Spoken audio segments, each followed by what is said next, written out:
Hello, welcome back to second part of RAID implementation. So my name is Amarnath Mishra and I warmly welcome all of you to our channel that is Blue Crest College BCC broadcast. So today's topic is RAID implementation and this is the second part of RAID.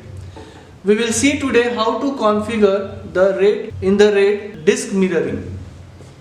In disk mirroring, we used to do the mirror which is used for fault tolerance and redundancy purpose of the storage solution. When we do the mirroring, it is used for make the 100% of redundancy with the availability of the disk is 50% will be visible. So whenever we want, we can break the mirror and we can use it as a simple volume. So it is a great advantages over the storage solution where we can provide the fault tolerance and redundancy. For the configuration of RAID implementation, we have to first check the connectivity between the servers. So we'll check the connectivity by pinging. So first we'll ping. So ping, that is the first server is 10.0.0.1 and you can see that the reply is coming, and we will also check the another server that is node 2. We'll ping that is 10.0.0.2 and this is also pinging. So both the servers are pinging over here. So now we'll take the remote connections of the server node 2, that is 10.0.0.2. It is asking for the credential. We'll provide the credential. So we'll log into the system. You can see that the server is already logged in. So now we'll configure the RAID implementation. For that we'll go to the server, that is the Hyper-V virtual environment. So you can see that the server is there. So we'll start the server.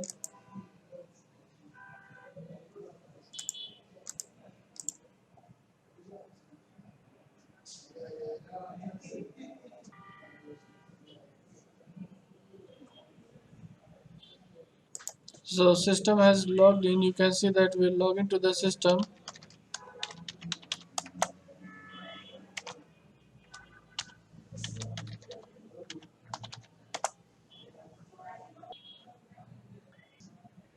So system has logged in. So we'll check the system details, that is the storage.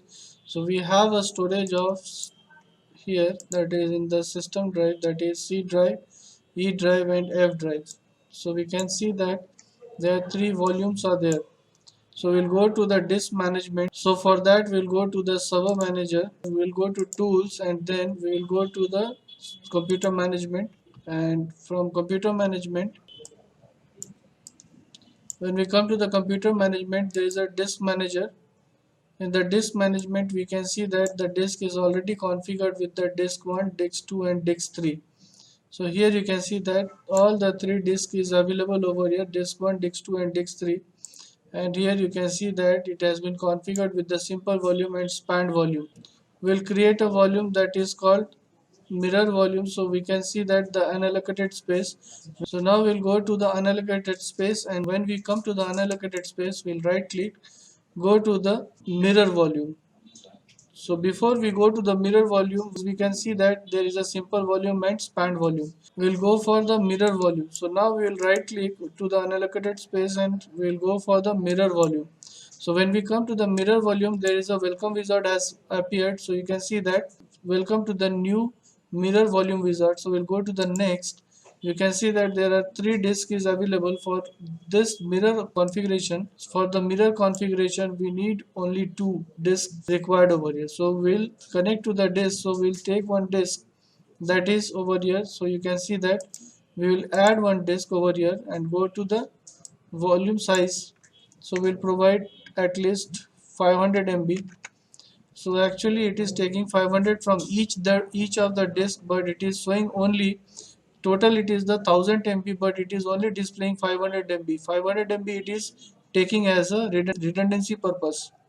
So it will take as a redundancy purpose for the mirroring. So now we'll go to the next. It is assigning a letter that is G drive. When we go to the next, it is taking as a G drive over here. We'll go to the next and it is taking a partition formatting feature, that is NTFS file format. It will select a file format of NTFS. We'll go to the next, and we can see that the details of the disk configuration is going to create, that is volume type will be mirror, disk selection will be disk 1 and disk 2, volume size is 500 MB, and the drive later will be configured as a Z drive, and file system will be the NTFS. So details we can see over here. It is going to complete the mirror volume. So you can see that it is created with the mirror volume, and it is resynchronizing with the both the disks. The image will be formed from one disk to the another disk. So we'll see that in the volume. So let us move to the volume. So we'll go to the system information, and here we can see that the G volume has already created. So when we come to the G volume, we will create some data over here. Right click. When we come inside the G drive, we'll go to the creation of data. So right click, we'll create some data. So we'll create some like bitmap image. We'll create some contact information, contact list. So we'll create John, and here we can see that the contact list has been created. We'll create some rich text document, and can also create some document like the compressed document. So these are the documents which we have created in the G drive.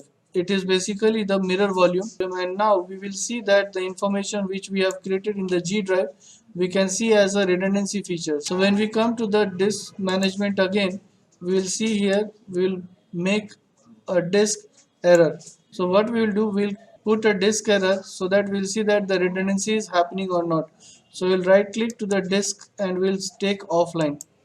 The moment I take offline, so disk 2 is offline, and you can see that there is over here, you can see that the disk has span disk has gone, and it is failed. You can see that the fail, it has been span disk has been failed, and disk is not available right now. But you can see that the mirror disk, it is showing that it is a failed redundancy. That means you can see over here also it is a yellow mark on the G drive, where the yellow mark is there, that is the it is showing as a failed redundancy. That means there is an issue with the hardware, but still the disk is able to retrieve the data with the redundancy features.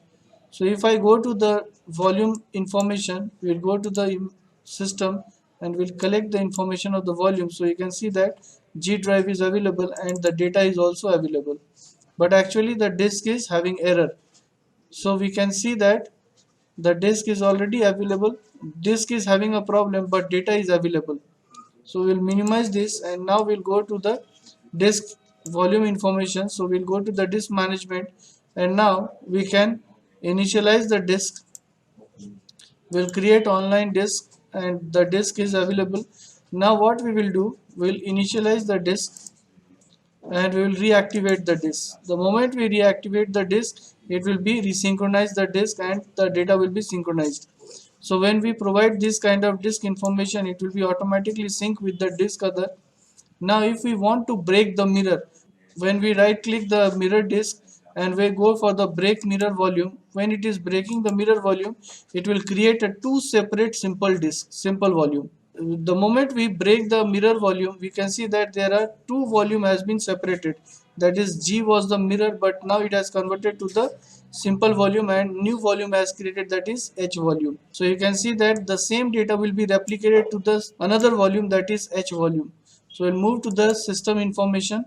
We'll go to this computer details, and we'll see that H drive has also created. So here we can see that the G drive, it is having a data, and there is a H drive, it is also having the same data. Now again, if I want to configure the adding the mirror, so this same simple volume can be added to the mirror volume. So we can go to the disk management, and now we can add the simple volume as a mirror disk. So we'll select a G drive, and we can right click and add the mirror. The moment we add mirror, it is giving me the option to select the disk. So we can select this time disk 3 for adding a mirror. We'll add this mirror, and you will see that this will be taking the mirror from disk number 2 and disk number 3. So we can see that it is also created as a mirror again. It is taking a redundancy of 50% for the disk, so it will be only available of 500 MB, but actually the size will be 1000 MB. So it is used for the redundancy purpose, for the 100% fault tolerance.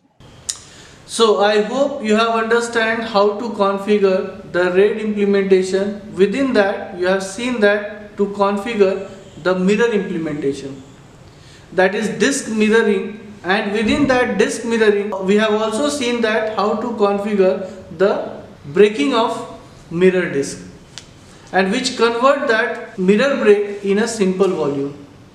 And we have also seen that how to join the simple volume as a mirror disk for the purpose of redundancy. The beauty of this topic is that you can get 100% of the data will be redundant, even if your hardware is having an error or there is an issue, you will get everything. So if you want to learn more about the storage solution, cloud computing, server, network, core networking, please visit to our college, Blue Crest College, 77 Wilkinson Road, Freetown. Thank you.